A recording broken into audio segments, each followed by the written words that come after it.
3, 2, 1, see ya.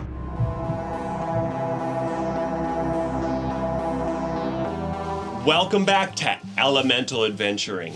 Today's mission. For this gnarly adventure, the crew and I are climbing the infamous 13,000 foot Eiger Peak in Switzerland. Then, base jumping off. I'm gonna try to spot my wife in the valley below and land right next to her. So this one was filmed a few years back, and it's so spectacular that I had to share it with you.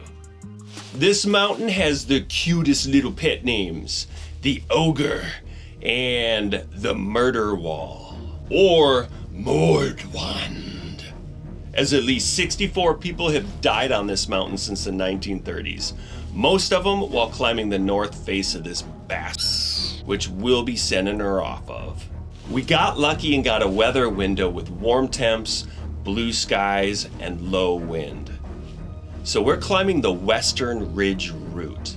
From there, we get to cross a cable that's thousands of feet off the ground to get to the actual exit point called the Mushroom. You have to see what we had to do to cross this cable. Here we go.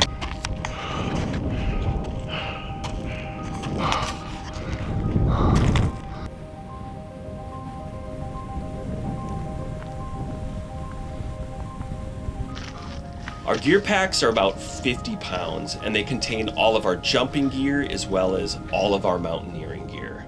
We have to jump down with everything that we lug up.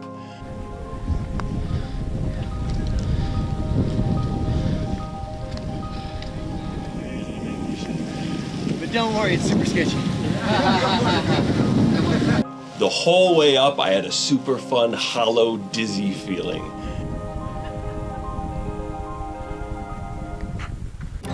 This 200 vertical foot cliff section was the gnarliest part. We chose to move fast without clipping into the existing old rotten ropes, because why not? I was peaking the entire ascent. This was my first big ascent where I was actually relieved to be base jumping off of the thing.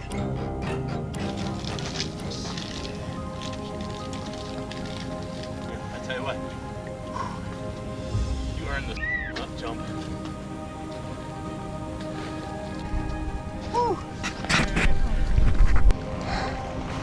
It's hard to tell how high he is, but I saw a shadow merging with his body. I was like, oh, dude.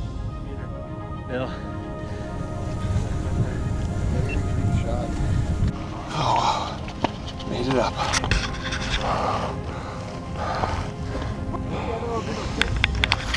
Most of the climb up was wet, steep, crumbling shale slopes and cliffs that fractured at a downward angle. If you slip, you might fall all the way down to the valley floor. So don't. Hey, let me check. Is there any other 62-year-olds up here? I'm getting there.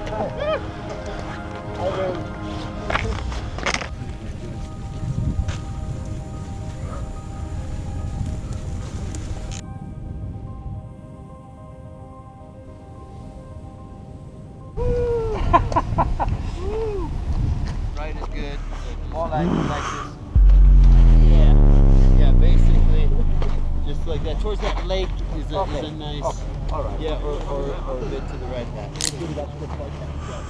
It is. Wow. Yeah, I think so.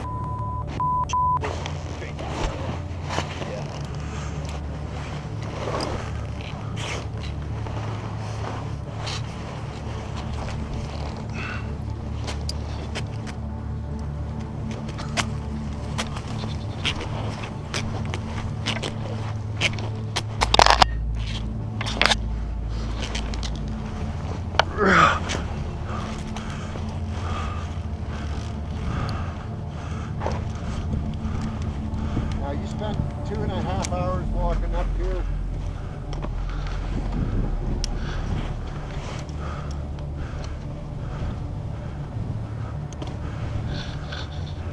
Hold up. I just want to see how long it is. Well, you got long, right?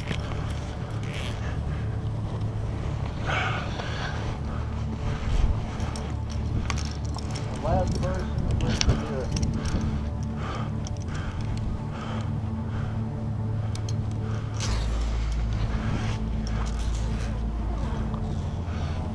Look at me in that white suit on that mushroom tip. The lone wiggler, jettisoned into Mother Nature's great escape. Yes. Thank you. Yeah, brother.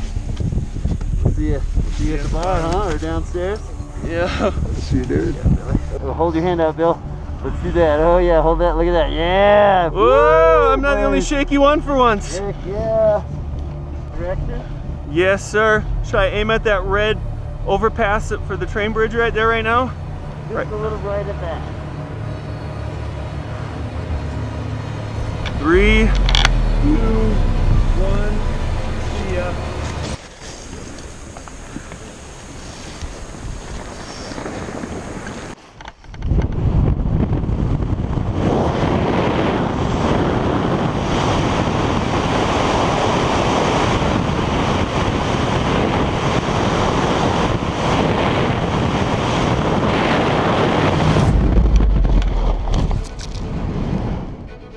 Depth perception is very difficult to perceive as the talus of the mountain approaches at free fall speed and its slope begins to flatten out below me. I needed to make sure that I had enough altitude to fly my parachute to my LZ, so I pulled a little bit sooner. My wifey and my buddy radioed to me while I was on top that they were waiting next to a blue pickup truck somewhere in the valley. I think I'm looking at the right spot, but I'm not positive. You know, 50-50.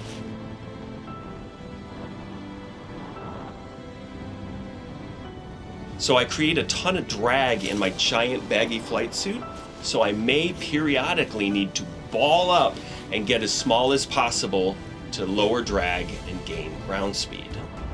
This actually makes a huge difference. You can see this line going from left to right across the screen. That's a hiking trail. And if I pulled low or things didn't look right, that's the only place I can safely land out, which is across the slope. Piloting the parachute can be challenging in these new places. I'm hyper-focused on my altitude, my relative position, and the winds, which I can assess by looking down at the ground to determine my ground speed. I also use the trees and grass moving in the wind, clouds, and man-made things like smoke to determine the wind direction to set up for my landing. In a dynamic mountain environment, winds can change direction and speeds on the way down. My next obstacle I need to clear is the railroad tracks in front of me and all of the gullies, cliffs, trees, and boulder fields that's surrounding them. It's all good though, but I can tell that I'm going to have enough altitude to clear them and make them to the spot where I think my wifey is. I'm trying not to just stare at that ridiculous view of the mountains behind me. This place is so beautiful, but I still need to focus intensely on piloting to my landing area. So here I'm doing a lot of short turns back and forth, which are called sachets. I'm doing this to stay above the area that I want to land in. The other way to land is to take a classic approach where you take a downwind, a crosswind, and a final. I'm just being cautious not to do that because I don't want to accidentally come up short and land somewhere that's dangerous or far away from my target.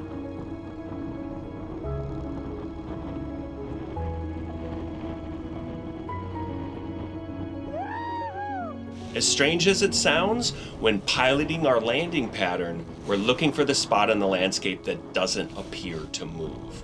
With a lot of practice, we can easily hit our targets.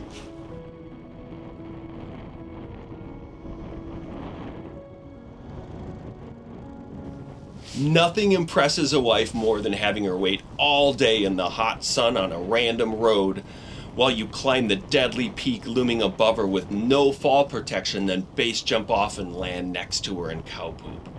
I'm an amazing husband.